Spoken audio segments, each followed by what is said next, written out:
Hello and welcome to Let's Play Broken Roads, with me, Break It Down. Broken Roads was developed by Drop Bear Bites, which is a hilarious name. If you're not familiar with Drop Bears, I recommend you look them up. It was published by Versus Evil and Tiny Build, and released on April 10th, 2024. It is a post-apocalyptic, isometric CRPG that takes place in the Australian Outback. I'm excited this game is finally released. I've been following it since they first announced it, and it has been a little while. So I'm going to jump into a new game. The rest of this episode will be nothing but character creation. I'm going to go through and create my character and read everything pertaining to character creation.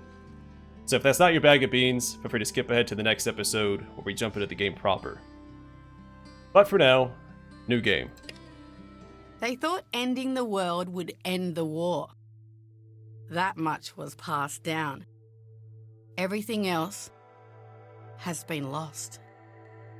When the bombs dropped, 80% of Australia's population was wiped out, just like that.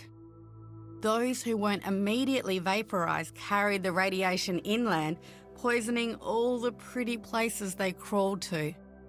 The desert swallowed the rest. Despite it all, we survived. We rebuilt. We even formed strong enough allegiances to have wars of our own. But these wars were of disease, of hunger, of people who'd forgotten the sacrifices that have always been made beyond the steady glows of the cities that now choked with dust. Our great-grandparents made it.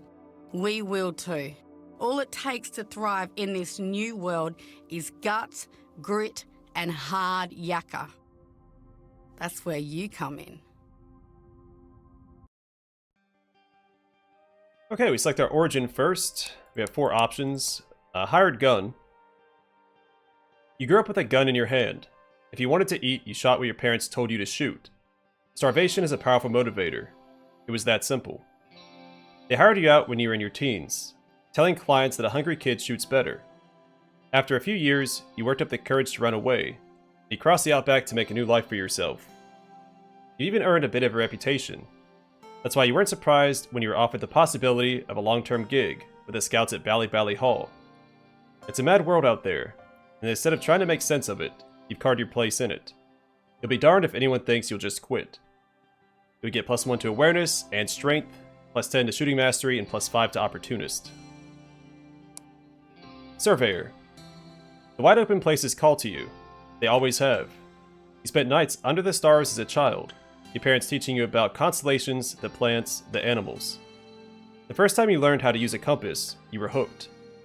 You took off from home young to explore the trackless wastes. It was only a happy accident that you discovered you could make some serious coin by telling people what you found. You loved the thrill of discovering places that fell off the maps, or finding the towns that have sprung up since the fall.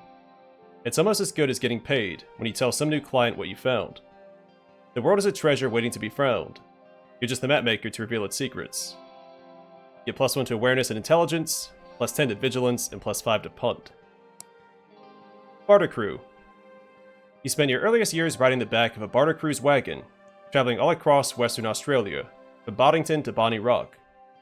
You've seen thousands of deals go down. You learned to haggle with the best of them when you were knee-high to a quokka. By the time you were a teen, you decided that maybe it was time to make your own way. You've got a head for numbers, an eye for trade, and a tongue keen for speech. Nothing makes you happier than driving a hard bargain. It's been a hell of a ride. You get your way, you hunt down every opportunity in Australia. This one gives you +1 to charisma and resolve, +10 to leadership, and +5 to biology. And Jackaroo. You were a lost pup. Your parents ditched you at a remote station when you were an infant. The manager brought you in. The station hands took to you, and you became a kind of mascot to them. You grew up with tools and could fix most simple machines. You learned how to read an animal, care for its injuries, and put it to work. They taught you to hunt, giving you the skills to survive just about anywhere. You were hunting in the bush when the raiders came. First sign you had was the pillar of smoke. By the time you got back, everyone you knew were dead. You've been on the go since, looking for a place to settle down. You thought you might have found it in Brookton. Maybe you could see your days out there. This one gives you +1 to resolve and strength, +10 to tinker, and +5 to biology.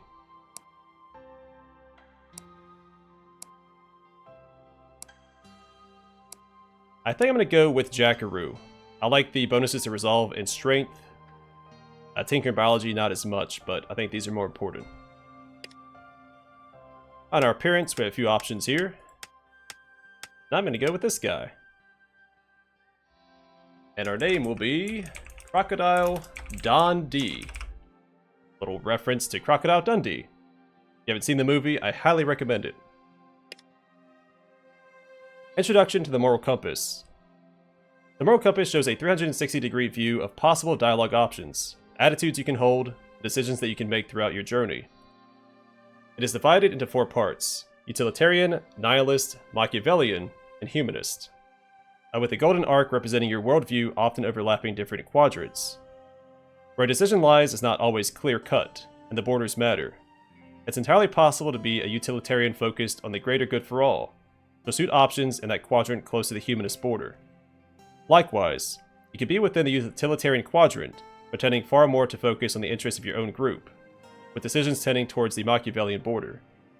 Broken Roads doesn't reduce things to simple right and wrong or good and evil, and this is reflected in how you can handle the scenarios you face on your journey. Your worldview. The golden arc in the center represents your worldview.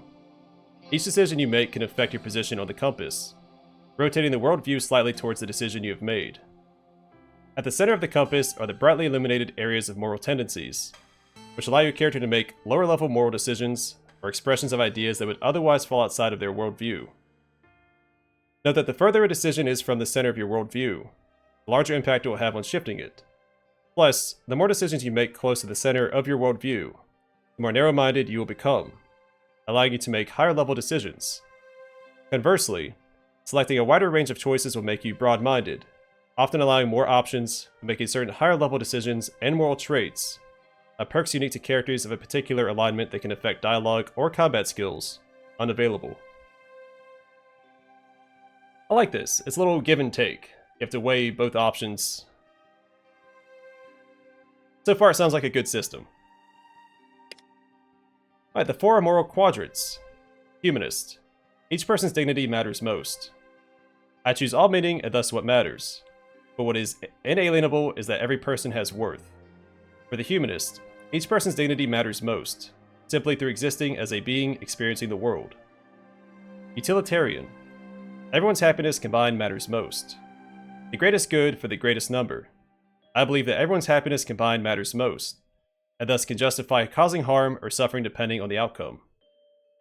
A Machiavellian. My group matters most. The ends justifies the means if it favors our pursuit and maintenance of power. As a Machiavellian, my group matters most regardless of the cost to others. Nihilist. I matter most. Given there's nothing outside of each individual human experience, nothing ultimately matters, and that doesn't bother me. Thus for the Nihilist, I matter most.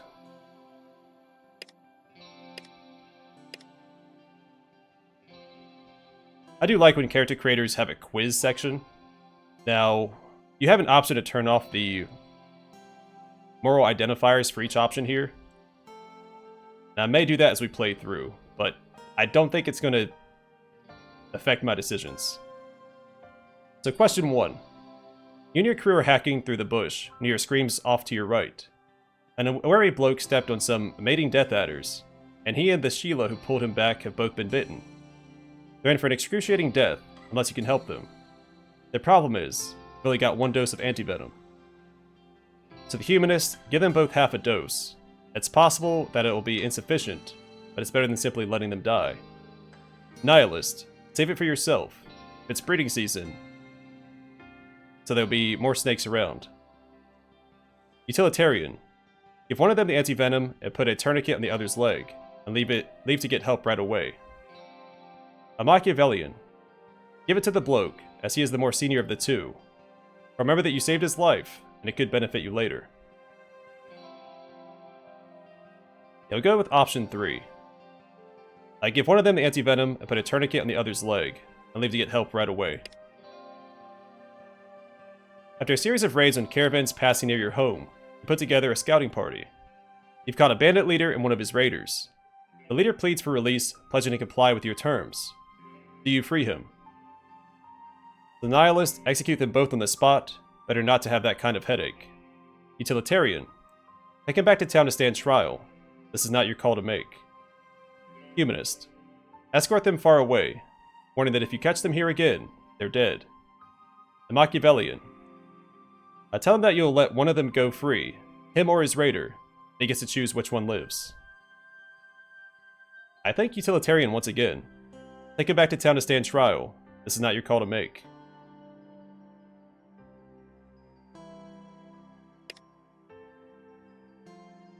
A nearby townstead has a new chief. He's starting to flex his muscles. He sends an envoy with a threat. Pay tribute or suffer his wrath. He clearly has the military strength to back it up. Do you pay? Option 1. If he thinks he can take it, let him come. You're not scared of his threats. Machiavellian. Negotiate with the envoy and escort him back. Concealed, your top fighters follow. In town, publicly execute the envoy, displaying his head on a spike. Warn the others to surrender their chief or face the same fate. Humanist. Send scouts to see if he can enforce his demands. If he can, pay up. If he can't, send him a mocking reply and dare him to come take it. Utilitarian. Send an envoy in return to try to negotiate with the new chief. War hurts everyone, and maybe you can work out a way to be of mutual benefit. I like the humanist option here. It's the nihilist option, but with some sense. So send scouts to see if he can enforce his demands. If he can, pay up. If he can't, send him a mocking reply and dare him to come take it. A child in the village has started showing symptoms of the plague. The town chose to quarantine him and his family. He caught him sneaking out of the house to play with other kids. What now? Option 1. Let him go with a warning. If he's contagious, you're all infected now too. If he's not, no harm done. A Machiavellian. Rally some neighbors and evict the entire family from town. Make an example of their carelessness. Utilitarian.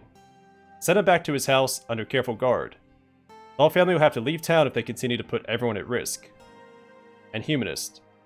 Return him to his house and explain to the family what will happen to the town if they're all infected.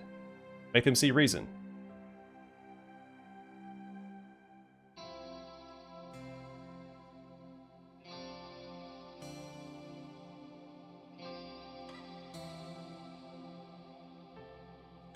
Yeah, I think option 4. You want the parents to be in charge. You let the kid go with a warning, but he's not going to be able to enforce it himself. So return him to his house and explain to the family what will happen to the town if they're all infected. Make them see reason. You've been captured by people who've clearly gone mad, finding yourself in a pen along with a Dew farmer you've met before, a mercenary stripped of his weapons, and a terrified young family. The captors assemble a massive pyre, indicating their intent for a twisted sacrifice. Noticing a guard's distraction, you're certain you can escape on your own, but every person you bring with you increases the chances you'll get caught. So Utilitarian, take advantage of the distraction and try to get everyone out, saving as many as you can. Nihilist, slip away on your own. The others will simply have to fend for themselves. Machiavellian, convince the merc to come with you.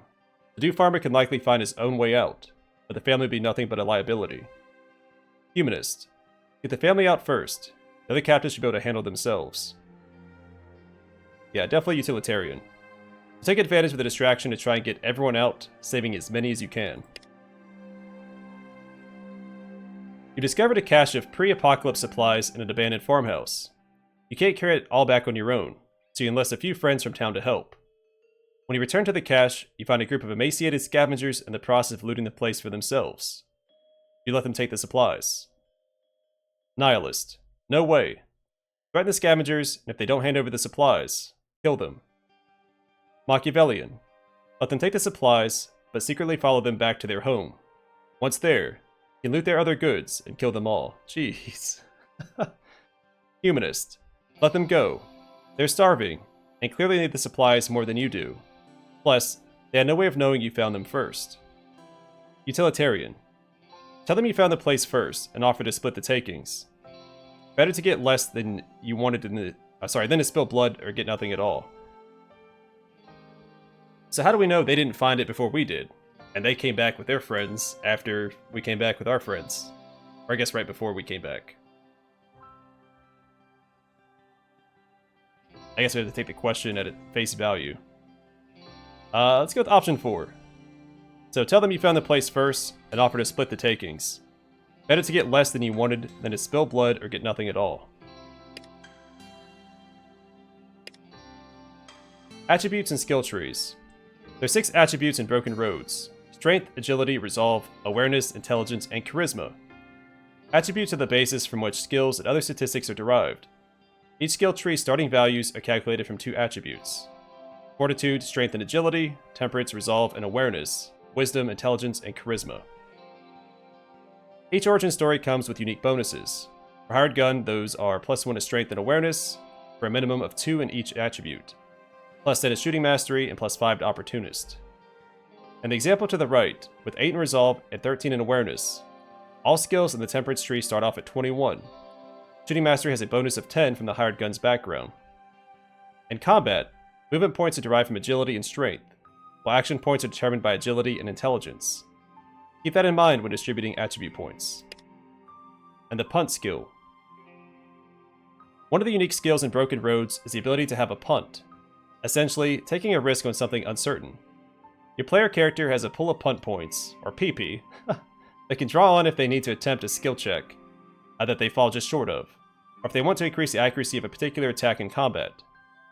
Punt is derived from charisma, plus any additional points added to the Punt Skill. Each additional skill point doesn't directly equal 1 additional punt point, however. Skills attain different effects whenever a threshold is reached. In this example, the character has a rank 2 punt skill. Increasing their punt from 32 to 50 would place them at rank 3, and so on. Alright, so strength. Power and energy affects melee damage, health points, movement points, and intimidation checks. Agility. Reflexes and speed. Affects action points, movement points, initiative, armor, critical hit chance, and dodge. Resolve. Endurance and toughness affects health points, damage reduction, and resistance to certain status conditions. Awareness. Perception and insight. Affects range damage, accuracy, critical hit chance, dodge, and helps avoid ambushes. Intelligence. Wits and intellect. Affects action points, initiative, intimidation checks, and resistance to certain status conditions. And charisma. Charm and appeal. Affects number of punt points and persuasion checks.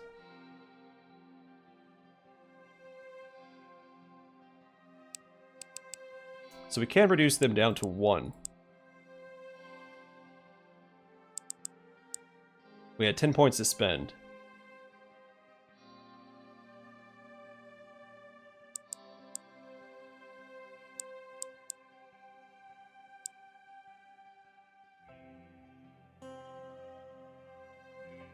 Maybe that?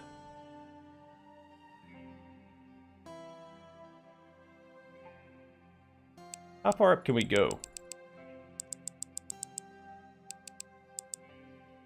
Alright, so they cap out at 20.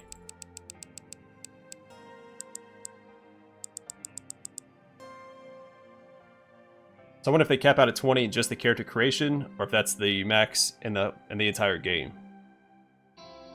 Alright, so melee mastery. Beat the heck out of someone with the melee weapons. Skill grants bonus damage, accuracy, critical hit chance, and initiative while wielding a melee weapon. Character can equip melee weapons and perform melee attacks. Increases accuracy of melee attacks by 0.5% per point.